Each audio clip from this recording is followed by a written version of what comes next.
everyone! Beer will keep us together.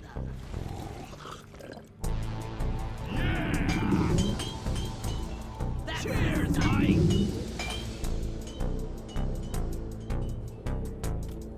Like that! Rock and stone!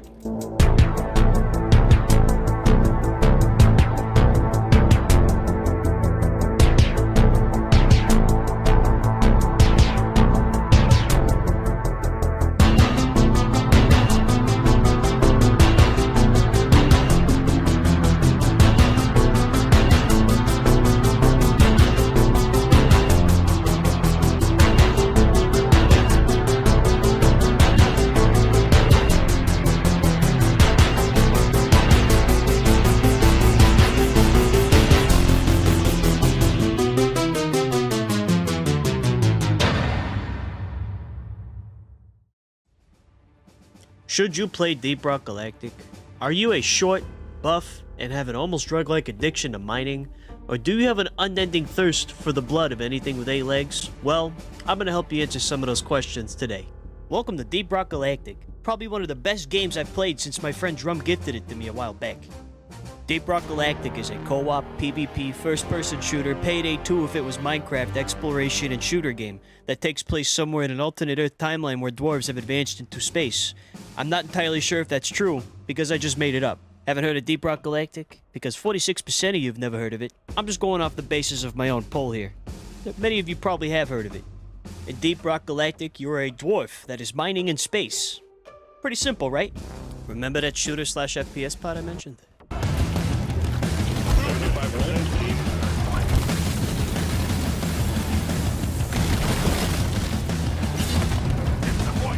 Oh, Oppressor is not happy.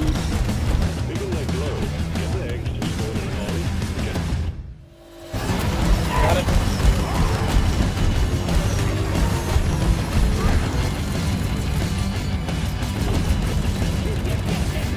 Yeah, this game has a lot of that, and I mean a lot of that. Dude, I freaking love it. It's just so much. But before we get to the core main thing about Deep Rock Galactic, there are 4 unique classes in Deep Rock that you should probably know about. Gunner, Engineer, Scout, and Driller. And each one of these dwarves brings something diverse to the team that make all their playstyles different from one another. Do you like big guns and hanging from a zipline all game, raining hellfire from destruction from above? While your enemies down below die in murderous intent while your personal dwarf, you, being the splash damage, Gunner's gonna be your favorite class. He comes equipped with a lead storm powered minigun. Or you can have a heavy autocannon, which is my personal favorite. Or his newest weapon, the Hurricane Guided Rocket System. Gunner also comes equipped with very powerful secondary, the Bulldog and the Burst Fire Gun. Yeah, Burst Fire Gun's okay.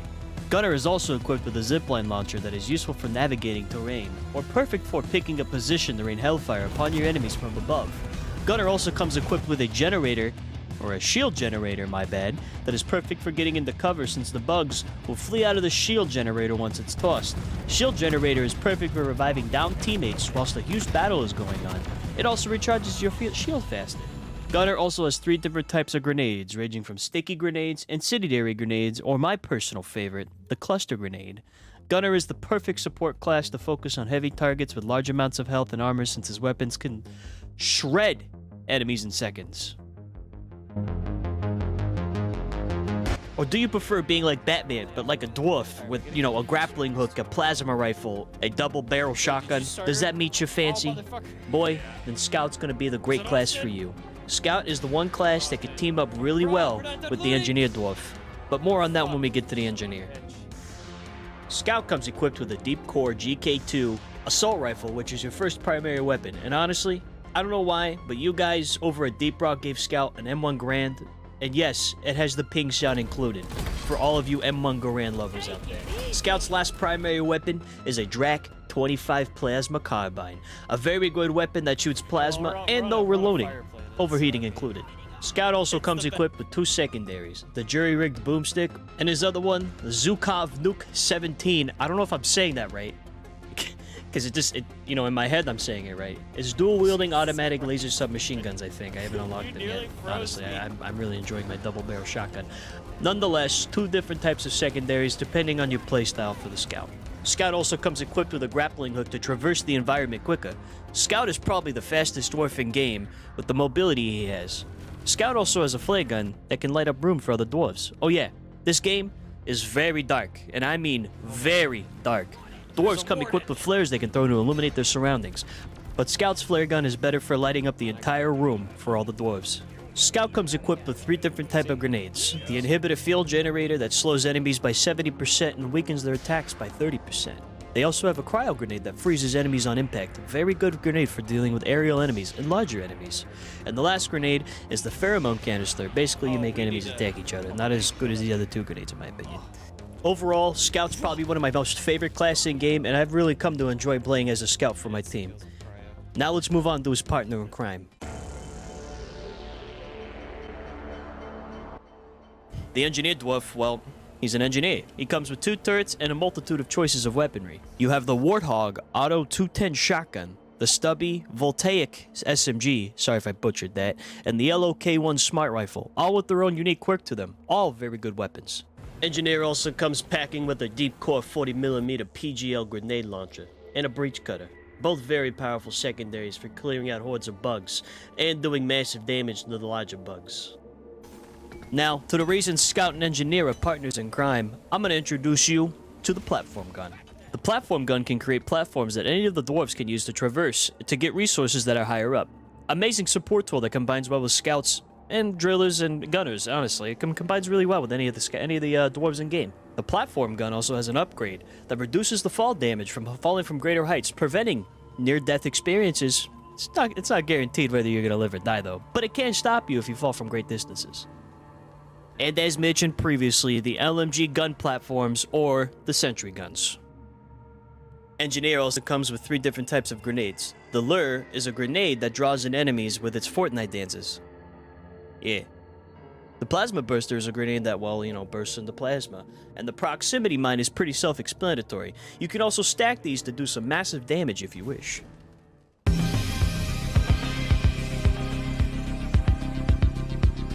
Listen. This man, he's a war criminal. He can burn, freeze, dissolve, shoot, evaporate, impale, lacerate, blow shit up in 2 different ways. Use mustard gas, shred things, and next season, he'll be able to use a freaking microwave gun. The Driller is another class in game that is very good to have on the team with his reinforced power drills. More on what we can do when we get to them. Driller also comes equipped with a diverse weaponry that can suit anyone's choice. His CR SRP flamethrower, or the Crisper, is a really good weapon for being the first weapon that you can get. With the proper perks and an overclock, this baby can melt enemies in seconds. The Cryo Cannon can freeze enemies and have them take the same amount of damage as if you were hitting their weak spot. It can also make aerial enemies die instantly when they freeze, since they can fall and shatter.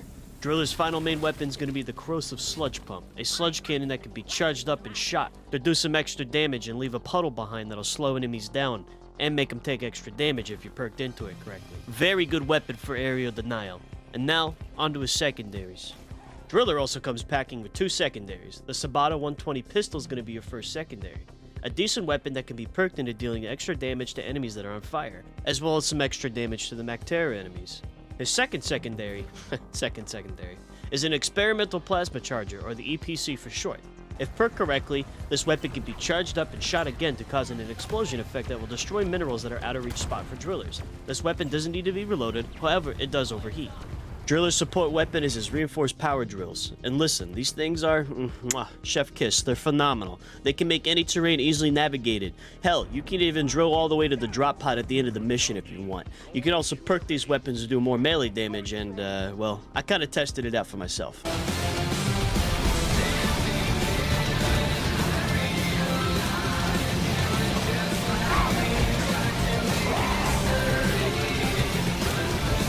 Driller also comes with a very large explosive called the Satchel Charge, and well, it's a Satchel Charge. You can one-shot teammates or cause massive AoE damage to anything within its range. The Satchel Charge can also be used to destroy anything on the map, leaning from like, dirt, I don't know.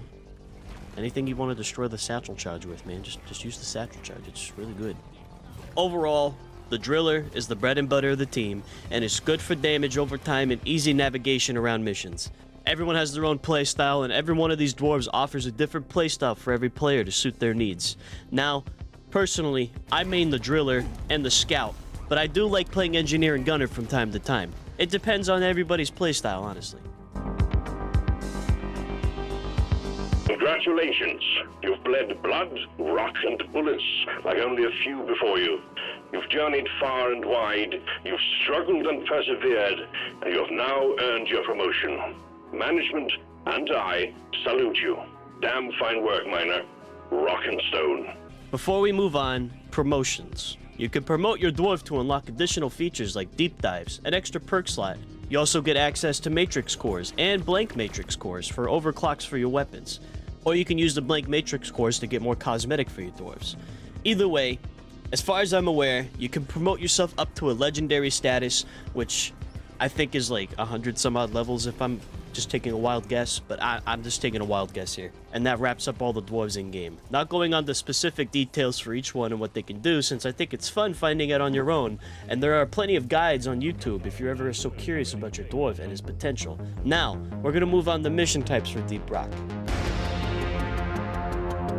In Deep Rock Galactic, there are 8 mission types that you will be embarking on for work. There's Mining Expedition, Egg Hunt, On-Site Refining, Salvage Operation, Point Extraction, Escort Duty, Elimination, and Industrial Sabotage. And each one of these missions has their own objective to complete along with a secondary objective to complete to get more credits at the end of the mission. I won't go over each one, but I'll put on screen what the secondary objectives are so you might see in your game. Now, let's go over all the basic mission types for each one. But I'm not going to explain them all the way, because if I was to explain every mission type from point A to point B, we'd be here for a very long time. So we're going to start off with Mining Expedition. Mining Expeditions are the first missions available to new miners. The goal of Mining Expedition is to collect a quota of Morkite, and whatever optional secondary objective is for the item that has been called for. Pretty simple. Basic mission, super easy, very quick to get done. Egg Hunt. Pretty simple. You're looking for eggs, and depending on how difficult the mission is, it will depend on how many eggs will need to be collected. 4 being the minimum and up to 8 being the max. Each egg has a chance to spawn a swarm to attack you. Pretty simple. Fun mission, very easy, very quick. Secondary objectives as well for this one. On-Site Refining. A giant oil refinery spawns somewhere on the map, and you need to find liquid Morkite, which can be found with the geysers of blue liquid coming out of the ground. After that, you will connect 3 pipelines to the pump jacks and wait for the refinery to fill up whilst defending yourselves against a swarm.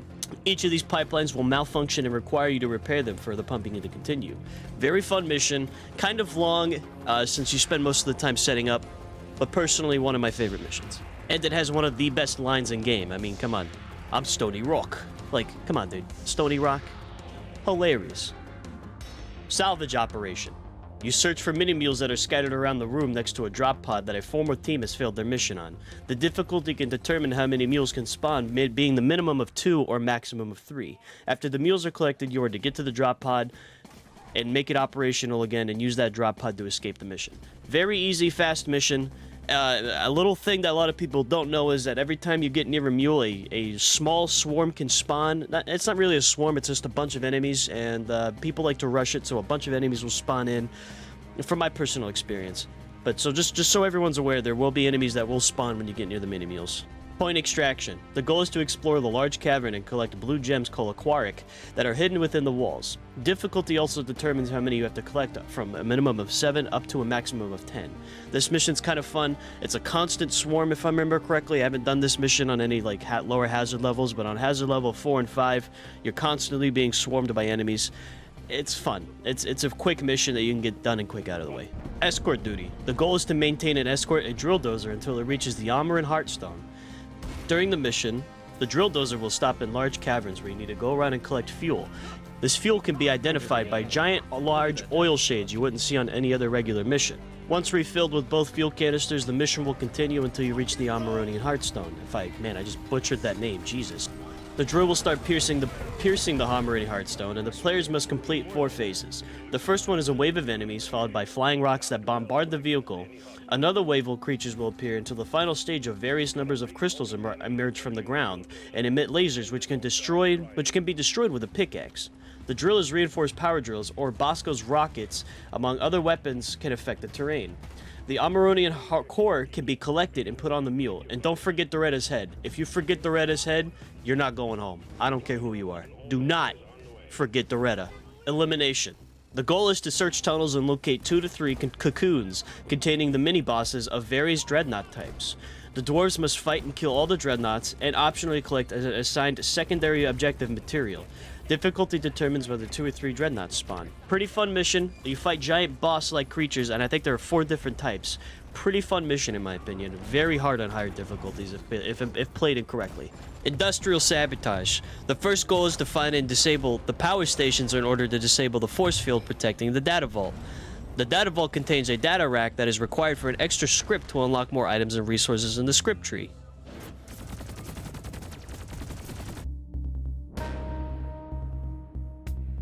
And now on to deep dives. The deep dive is a collection of 3 missions which are preceded, meaning that they will be the same layout every time you play. The mission requires 2 primary objectives to be completed before the drop pod can be summoned, with mutators having a much higher chance of occurring, whereas other features as crafting materials and machine events are disabled. All 3 levels must be played in sequence, with each mission granting extra rewards if completed.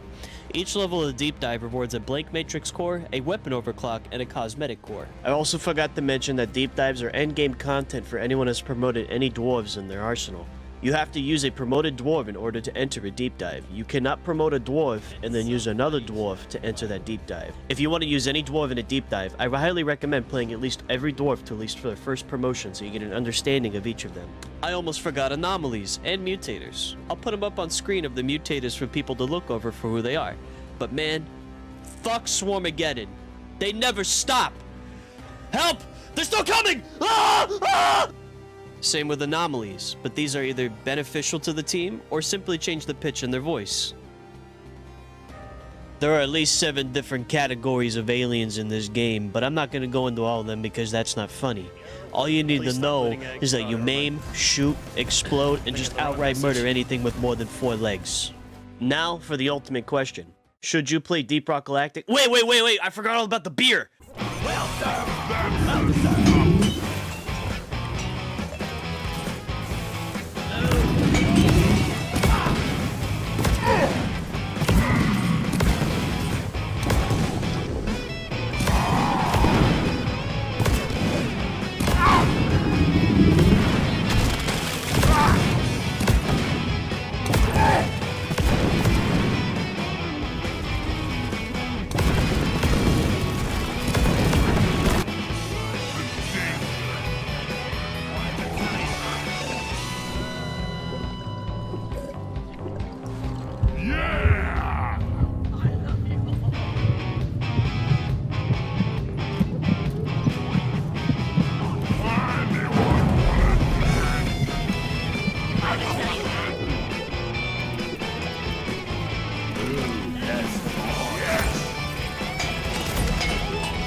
Before the video truly ends, I just want to talk about the game's sound design and the music for it, because it's phenomenal. The music for this game is atmospheric. It gives you a rush when there's a swarm. It's really freaking good. Just listen to it for a minute.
So back to what I was saying before.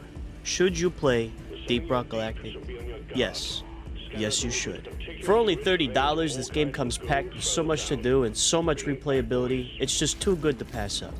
I highly recommend it, and I also forgot to mention a lot of things in this video. I wasn't going to go over every minute detail for the game, like special encounters, etc., etc. But I will admit, I think it's more fun to find out along the way, like I did. So, I highly recommend Deep Rock Galactic to anybody that needs a new game to play. It is highly addicting, very fun with friends. You can even play the game solo if you wish. And that's the end of the video. Thank you guys so much for watching. I really hope you enjoyed it. I know this isn't a normal video for my channel, but I figured I'd give it a shot. Just, you know, I really love the game. And make sure you go and follow my Twitch at twitch.tv/TinyyTonyy, my Twitter, my Instagram, everything. Make sure you drop a subscription and a like for the video. It really helps with the channel and getting on the algorithm. That being said, I will be doing a giveaway in the hype for Season 2 for Deep Rock Galactic. We'll be doing a giveaway of free copies for the game over at my stream over at twitch.tv/TinyyTonyy, as I mentioned previously. Again, thank you guys so much. I really hope you guys enjoyed the video, and we'll catch you in the next video. Alright guys, have a great day. See you guys next time. Rock and stone, brothers.